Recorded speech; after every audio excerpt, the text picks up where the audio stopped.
तो अब बात कर लेते हैं एटॉमिक मास की। तो तुम्हें ये पता ही है जो एटम है कितना छोटा सा है। तो बेसिकली जो एटम का मास है that is defined with respect to 1/12 into mass of carbon 12 atom। तो तुमने अब ऐसा भी सुना होगा कि मतलब तुम ऐसे सोच रहे हो कि क्यों कार्बन 12 ही क्यों लिया, हाइड्रोजन क्यों नहीं लिया, ऑक्सीजन क्यों नहीं लिया, यस है सर, ना? बिकॉज शायद कार्बन ज्यादा कंपाउंड्स बनाता है इसलिए। One of the reason is that, right. तो अगर मेरे से सवाल पूछा जाए कि चलो कार्बन ही क्यों, पहला सवाल यही है कि वाई कार्बन। तो पहला तो तुम्हारा ये हो गया because it is found in excess in nature, है ना, नेचर में बहुत ज्यादा है एंड फॉर्म्स वेरियस कंपाउंड्स। दूसरा रीजन क्या हो सकता है? देखो, जब सबसे मेन रीजन है वो ये है कि जब इसका रेफरेंस लेते हैं तो दूसरे का मास इंटीजर में आना चाहिए। तो कार्बन के केस में क्या होता है, the atomic mass when calculated for other elements comes out to be integer, है ना। अब ऐसे थोड़ी है कि हम लोग सबका मास फ्रैक्शन में कुछ बोल रहे हैं, सोडियम का मास 13.8 है, ऐसे कैसे बोल सकते? हम लोग को कोई इंटीजर चाहिए कि भाई 11 12 13 ऐसा कुछ होगा तो हमारे लिए सिंपल हो, इसलिए वी चोज दिस रेफरेंस। ठीक है, तो अब कोई तुमसे बोलेगा कि मास ऑफ नाइट्रोजन एटम क्या है, तो तुम बोलोगे 7 into 1/12 into mass of carbon 12, क्योंकि उसमें क्या है 7 प्रोटॉन्स है, right. Yes sir. Mass of oxygen atoms की बात, एक सॉरी 14, 7 प्रोटॉन्स और 7 न्यूट्रॉन्स, राइट। प्रोटॉन और न्यूट्रॉन दोनों का मास है, दोनों ओके का सर। मास अप्रोक्सीमेटली सिमिलर होता है, याद है ये? Yes sir. खैर वो भी हम आगे डिराइव कर लेंगे। ऑक्सीजन के लिए तुमसे पूछा तो तुम कहोगे कि ऑक्सीजन का मास है 16 into 1/12 into mass of carbon 12 है। देखो मैं इतना बड़ा बड़ा लिख रहा हूँ, अच्छा लग रहा है कि बार बार 1/12 इंटू मास ऑफ कार्बन, बार बार कोई सेंस नहीं ना इस बात का। तो यस सर। साइंटिस्ट को भी लगा कि क्या हम लोग एकदम रिपीटेटिव काम बार बार कर रहे हैं, तो उन्होंने क्या कहा कि इसको एक नया यूनिट बना दे। तो उन्होंने फिर बनाया 1/12 इंटू मास ऑफ कार्बन 12 को एक यूनिट बना दिया, जिसको उन्होंने कहा हम बोलेंगे आज से इसको 1 AMU। तुमने सुना होगा AMU, है ना, AMU is atomic mass unit, yes sir. है ना। तो ये ऐसे ही आया, क्या पता चला अपन को कि 1/12 into mass of carbon 12 atom is 1 AMU। Yes sir. और धीरे धीरे एक्सपेरिमेंट होने लग गए, तो एक्सपेरिमेंट के बाद पता चल गया इसकी वैल्यू, है ना। तो हमने वहां से निकाला, ओवरऑल थोड़े टाइम के बाद हमें यहाँ पे पता चल गया कि 1 AMU की value is basically 1.67 into 10⁻⁻⁴ kgs। ठीक है, this is very important for us, ये तुम्हें याद रखना,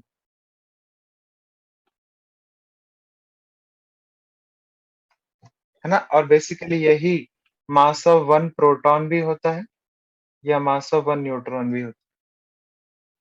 ओके सर। यूनिट केजी में है, अगर ग्राम में लिखोगे तो अलग हो जाएगा। एक एक सेकंड, ये मैंने गलती से ग्राम्स में लिख दिया, केजीस में 10⁻⁻27। हम लोग जनरली क्या करते हैं, ग्राम्स में तुम्हें बुक्स में मिल जाएगा 1 AMU is equal to 1.67 into 10⁻⁻24।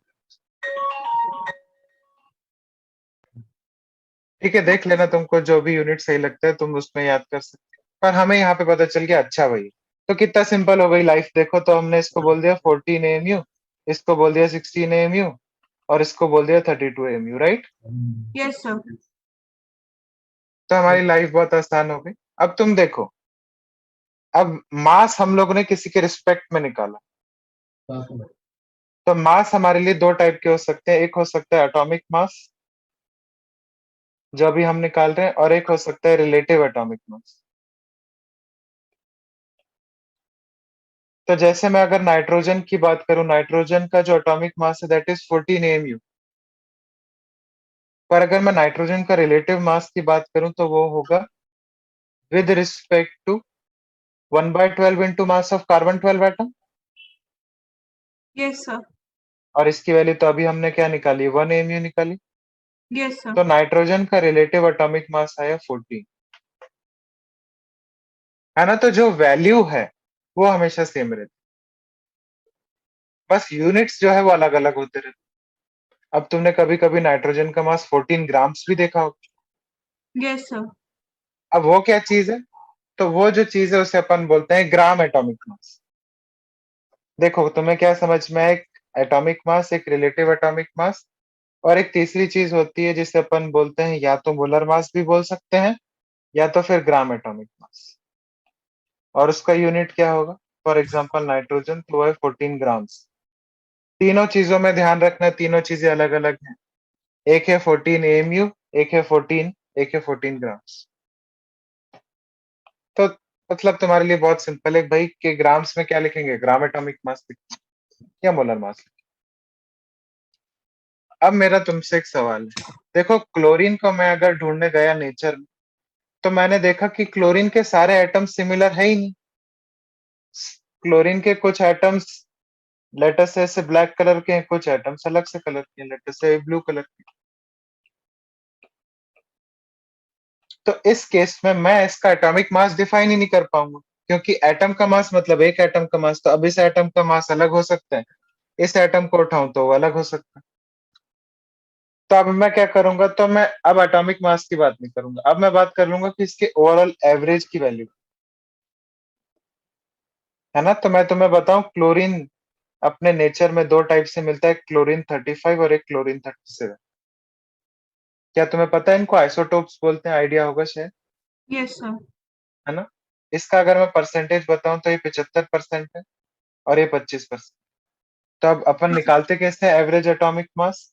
तो average atomic mass is basically, तुम्हें क्या करना है, तुम्हें निकालना है परसेंटेज जो उसकी अबंडेंस है इनटू उसके आइसोटोप का मास, दोनों का ये निकालना है और ये उसका सम कर देना है। इस समीशन का मतलब क्या है, सम करना। ये जो साइन होता है ना, ये दिस इज समीशन का साइन, मतलब ऐड करना है चुपचाप। और नीचे क्या लिखेंगे, टोटल परसेंटेज अबंडेंस। तो जैसे मैं क्लोरीन का निकाल के देखूं, तो क्लोरीन का जो एवरेज एटॉमिक मास आएगा, देखते हैं कितना आता है।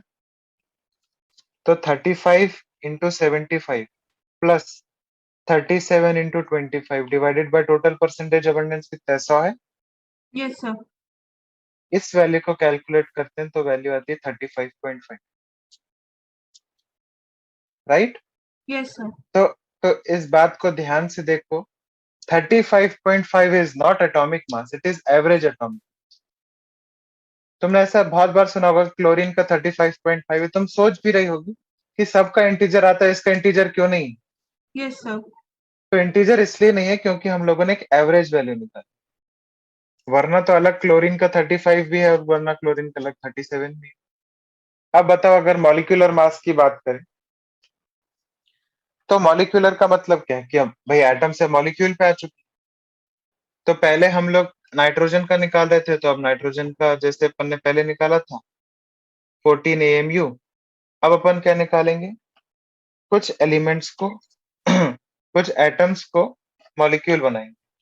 फॉर एग्जाम्पल मैं तुमसे कहता हूँ CaCO3, फॉर एग्जाम्पल मैं तुमसे कहता हूँ NH3, कुछ भी बनाते रहो, है ना। लेटर से CH4H2O, ये अलग अलग टाइप के मॉलिक्यूल्स हैं, हमको इसका मॉलिक्यूलर मास निकालना। तो मॉलिक्यूलर मास निकालने के लिए क्या करते हैं, हम एटॉमिक मास का समीशन करते हैं, एटॉमिक मास को ऐड करते हैं। कैल्शियम का होता है 40, कार्बन का होता है 12, और ऑक्सीजन 3 है, और तीन हर एक का कितना होता है 16। तो इसको सॉल्व करने पे 100, है ना। अब यस मैं सर। तुमसे ये पूछना चाहता हूँ कि मैं 100 के आगे क्या लिखूं, मैं एटॉमिक मास यूनिट लिखूं या कोई यूनिट ना लिखूं, या मैं ग्राम लिखूं। सर हम ग्राम लिख सकते हैं क्योंकि एटॉमिक मास यूनिट तो एटम का मास होता है, तो हम ग्राम्स लिख सकते हैं। वेरी गुड, हम AMU तो नहीं लिख सकते, ये तुमको क्लियर हो गया, राइट। यस सर, ग्राम अगर लिख दूंगा तो मॉलिक्यूल मॉलिक्यूल का मास नहीं रहेगा, तो मोल का मास हो जाएगा, मोलार मास हो जाएगा। यस सर, तो इसलिए हम लोगों ने कहा कि हम लोग अब से यू लिखेंगे। एएमयू को अब हम छोड़ा चुके हैं, अब हम सिर्फ क्या लिखेंगे, यू। यू का मतलब यूनिफाइड मास है। Now this unified mass can be used for atom और it can be used for molecule, है ना। तो अभी तक मैंने जितना पढ़ा है, जहां पे एएमयू लिखा था सबको अब यू से रिप्लेस कर दो, ठीक है। और 1 यू की वैल्यू तुम्हें पता ही चल गई, 1.67 इंटू 10⁻27 kg। Yes sir. तो तुम्हें समझ में आया कि एएमयू को यूज करना क्यों बंद कर दिया? क्योंकि वो सिर्फ एटम्स तक ही लिमिटेड है, हमें ओके मॉलिक्यूल्स के सर। भी बारे में जानकारी लेनी।